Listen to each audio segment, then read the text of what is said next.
नमस्कार दोस्तों, welcome to my YouTube channel. आज हम आपको UP triple S C PET exam के कुछ इंपॉर्टेंट क्वेश्चन कराएंगे, जिसमें से सबसे पहले हम पॉलिटी के क्वेश्चंस करेंगे, जो आपके 7 से 8 क्वेश्चंस आते हैं एग्जाम में। तो चलो शुरू करते हैं आज के पहले क्वेश्चन से।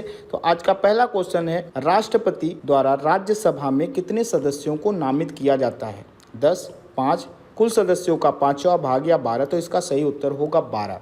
तो आइए इसके बारे में थोड़ी सी जानकारी लेते हैं। यह किस आर्टिकल के तहत होता है? तो आपके जानकारी के लिए बता दूं कि आर्टिकल 80 के तहत, यानी अनुच्छेद 80 के तहत ये किया जाता है। राज्यसभा में कुल कितने सदस्य होते हैं? तो राज्यसभा में कुल 250 सदस्य होते हैं। साथ ही अगर आपको इसके बारे में थोड़ी सी जानकारी लेते हैं तो इन 12 सदस्यों को नामित किस आधार पर किया जाता है? तो जैसे कला विज्ञान, ऐसे क्षेत्रों से, कला विज्ञान एवं अन्य क्षेत्रों से, जो कि अपने आप में बड़ी क्षेत्रों से शामिल होते हैं, अन्य क्षेत्रों से शामिल किया जाता है। साथ ही अगर कभी पूछा जाए कि राज्यसभा की जानकारी किस आर्टिकल में है राज्यसभा के बारे में, तो भी यह अनुच्छेद 80 के तहत ही आता है।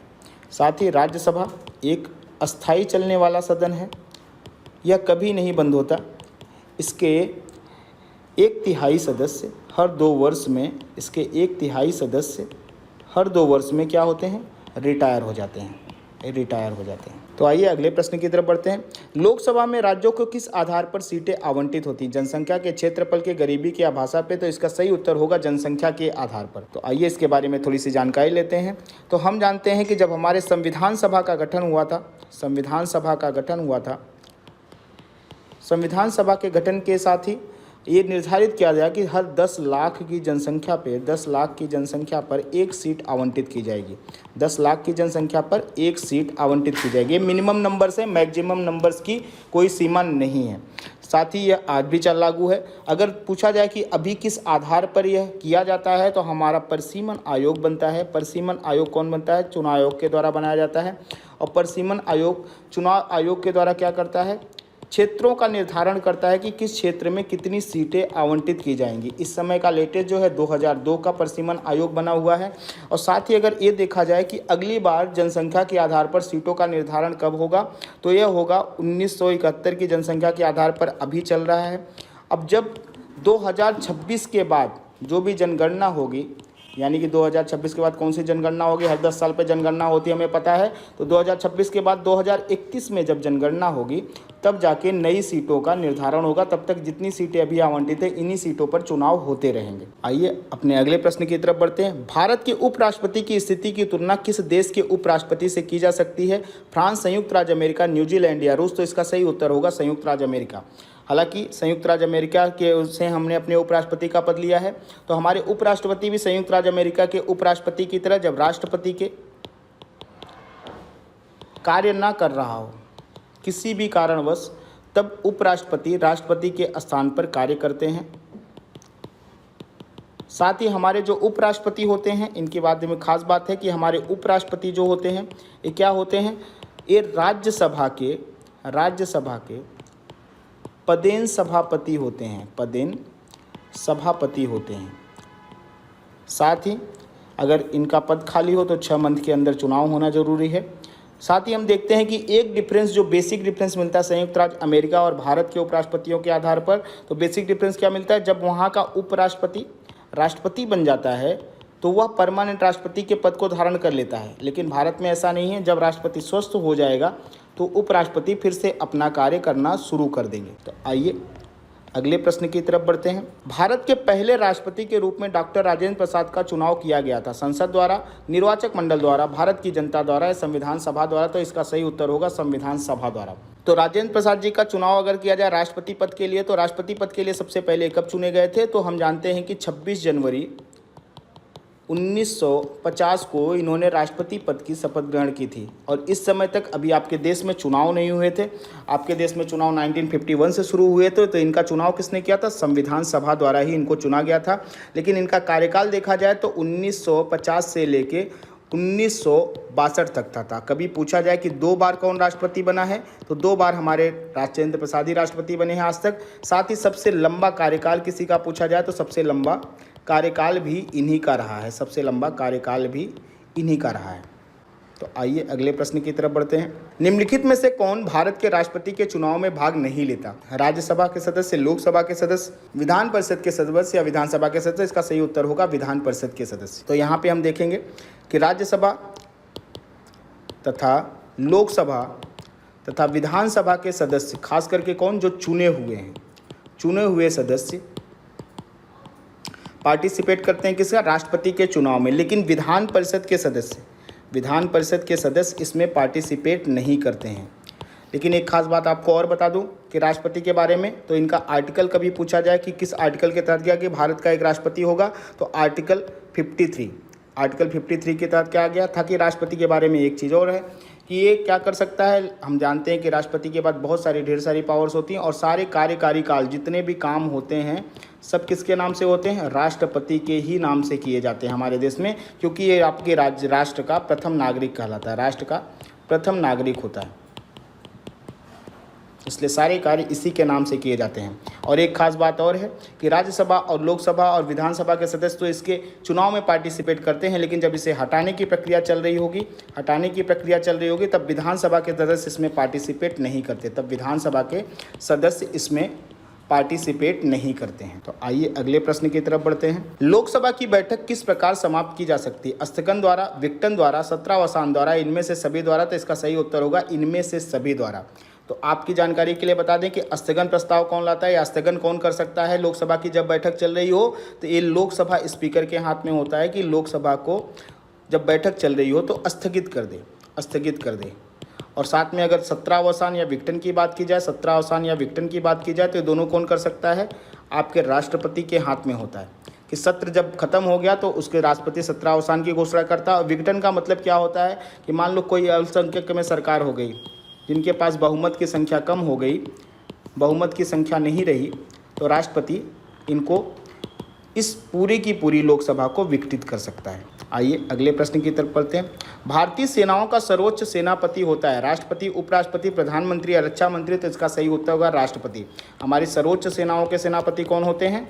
हमारे राष्ट्रपति ही होते हैं। आइए अगले प्रश्न की तरफ बढ़ते हैं। राष्ट्रपति का रिक्त स्थान भर लिया जाना चाहिए 30 माह में, 6 माह में, 9 माह में, 8 माह में? तो सही उत्तर होगा 6 माह में। कभी भी जितने भी वैधानिक पद हैं, जितने भी बड़े बड़े वैधानिक पद हैं, इनका बड़ा कॉमन फंडा याद करने का कि 6 महीने के अंदर ही चुनाव कराए जाने चाहिए, चाहे वो राष्ट्रपति हों आपके, ठीक है, चाहे उपराष्ट्रपति हों, चाहे इवन राष्ट्रपति से लेके पंचायत चुनाव, यहाँ प्रधान तक के चुनाव भी अगर 6 महीने के अंदर कराए जाए, अगर वो पद रिक्त हो तो इसको हमेशा याद रखना है कि 6 मंथ ही मारना है ऑप्शन में। आइए अगले प्रश्न की तरफ बढ़ते हैं। भारतीय संविधान के किस अनुच्छेद में प्रेस की स्वतंत्रता दी गई है? 14 में, 17A में, 19 फर्स्ट में या 22 में? तो इसका सही उत्तर होगा 19 फर्स्ट में। आपके प्रेस में अभिव्यक्ति की आज़ादी की स्वतंत्रता दी गई है, अभिव्यक्ति की आज़ादी की स्वतंत्रता है भैया, और इसी के तहत, इसी अभिव्यक्ति की आज़ादी के तहत ही प्रेस की स्वतंत्रता भी शामिल है। आइए अगले प्रश्न की तरफ बढ़ते हैं। निम्नलिखित में से कौन किसी राज्य का क्षेत्र घटा या बढ़ा सकता है? संसद, क्षेत्रीय परिषद, राज्य व्यवस्था या राष्ट्रपति? तो इसका सही उत्तर होगा संसद। संसद में अगर आपके पास आर्टिकल 3 में आप पढ़ेंगे तो आर्टिकल 3 में संसद के पास यह अधिकार है कि किसी भी राज्य क्षेत्र को घटा या बढ़ा सकता है। आइए अगले प्रश्न की तरफ बढ़ते हैं।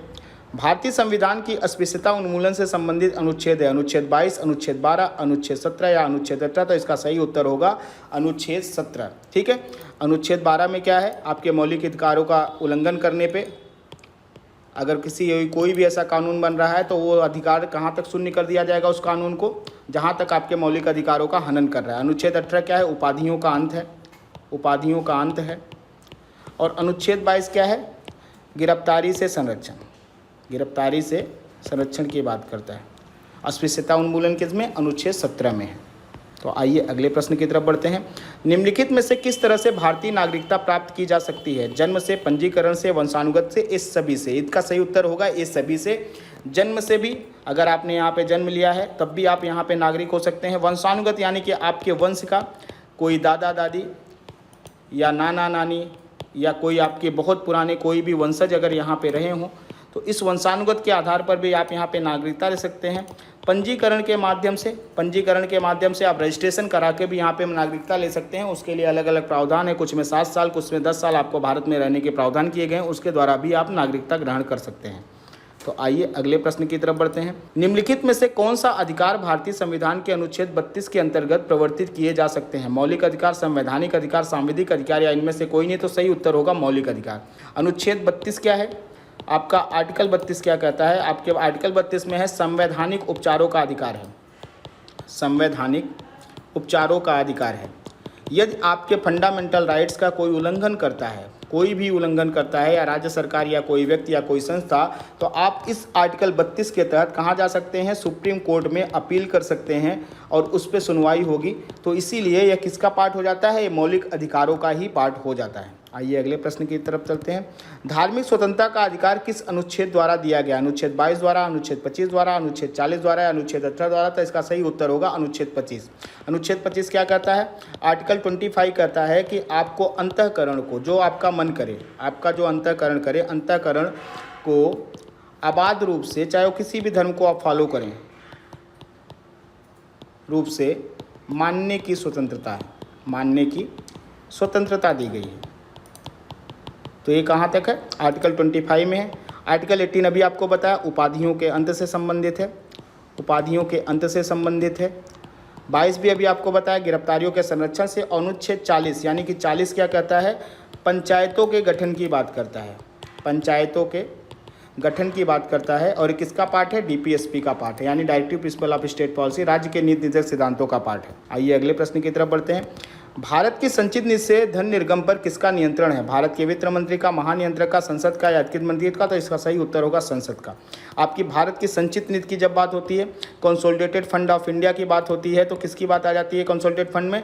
इसका आर्टिकल अगर देखने जाएंगे तो आपके आर्टिकल 266 में कहा गया है कि भारत की एक संचित निधि होगी, भारत की एक संचित निधि होगी जिसपे भारत के सभी व्यवहारित होंगे, ठीक है। और इसका कैसे निकाला जाएगा इससे पैसा? तो संसद की अनुमति से, ठीक है, इसमें से पैसा निकाला जाएगा। एक बिल पेश करके उसमें से पैसा निकाला जा सकता है, ठीक है। तो अगले क्वेश्चन की तरफ बढ़ते हैं। जनहित याचिका दायर की जा सकती है उच्च न्यायालय में, सर्वोच्च न्यायालय में, दोनों में या इनमें से कोई नहीं? तो सही उत्तर होगा दोनों में। आपका PIL आपने सुना होगा, पब्लिक इंटरेस्ट लिटिगेशन कहा जाता है। PIL के बारे में आपने को बहुत सुना, इसी को जनहित याचिका कहते हैं। और यह उच्च न्यायालय, सर्वोच्च न्यायालय दोनों में फाइल की जा सकती है। यदि आप केस लड़ने में सक्षम नहीं है या कुछ ऐसे कारण हैं जिसमें समाज में बदलाव हो सकते हैं, सुधार हो सकते हैं, तो ऐसे बहुत सारे ग्रुप्स बने हैं, बहुत सारे NGOs, बहुत सारे इंस्टीट्यूशन हैं जो ऐसे मुद्दों को लेके कहाँ जाते हैं? सुप्रीम कोर्ट और हाई कोर्ट में जाते हैं, SCs और हाई कोर्ट में जाते हैं और क्या करते हैं? ऐसे मुद्दों पे PIL डालते हैं और बहुत सारे मुद्दों पे सुनवाई होकर ऐसी चीज़ें आगे बढ़ाई भी गई। जैसे आपके सूचना का अधिकार, सूचना का अधिकार अधिनियम आपका कब पारित हुआ था? 2005 में, और यह भी एक PIL के थ्रू ही पारित किया गया था। तो आज के प्रश्न हमारे यहीं पे समाप्त होते हैं।